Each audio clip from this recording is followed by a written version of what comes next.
তো নমস্কার বন্ধুরা, একবার বৃন্দাবন ধামে এক ভক্ত স্বামী প্রেমানন্দের কাছে জানতে চাইলেন যে স্বামীজি বিভিন্ন সময়ে আমাদের বিভিন্ন ব্যক্তিরা অকারণেই অপমান করে থাকে, আমাদের কোনো দোষ না থাকা সত্ত্বেও আমাদেরকে কটু কথা শুনিয়ে থাকে। তো এই রকম অবস্থায় আমাদের কি করা উচিত এই সম্পর্কে আপনি আমাদেরকে পথ দেখান। তো ভক্তের প্রশ্নের উত্তরে স্বামী প্রেমানন্দ কি উত্তর দিয়েছিলেন তা আমরা আজকের ভিডিওতে জানবো। তো চলুন কমেন্টে রাধে রাধে লিখে আজকের ভিডিওটি শুরু করা যাক।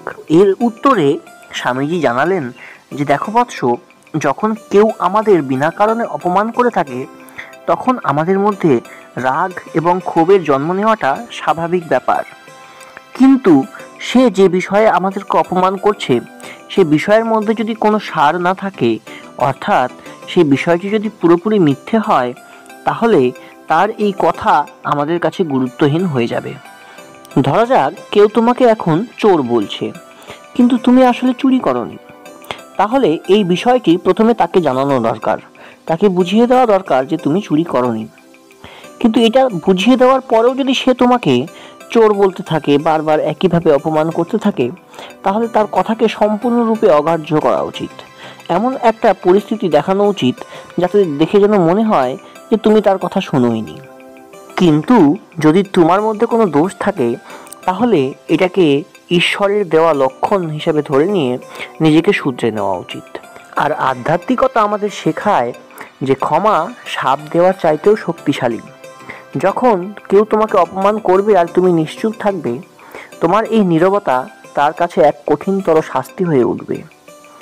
আর তোমার এই সহনশীলতা এবং নীরবতা এমন একটা কর্মফল তৈরি করে যা শেষ পর্যন্ত তোমাকে কষ্ট দেওয়া সেই ব্যক্তিকে ভোগ করতে হয়। আপনার এই চুপ করে থাকা তার জীবনে এক অন্যরকম কর্মফল নিয়ে আসবে, যার ফলস্বরূপ সে তার জীবনকে এক কঠিনতর পরিস্থিতির মধ্যে খুঁজে পাবে এবং আপনি চুপচাপ থেকে আপনার জীবনে উন্নতি করতে পারেন।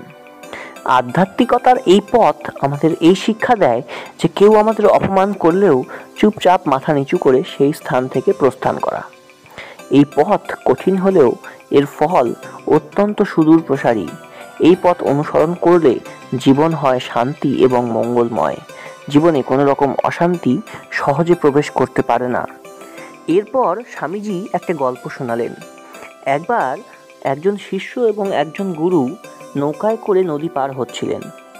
সেই নৌকায় দুজন ইংরেজ সিপাহীও ছিল, যাদের হাতে ছিল বন্দুক এবং বন্দুকের আগালে একটা করে ছুরি আটকানো ছিল। সেই দুই সিপাহীর মধ্যে এক সিপাহী এসে শিষ্যকে লাথি মারলেন, কিন্তু শিষ্য কোনো প্রতিবাদ করলেন না।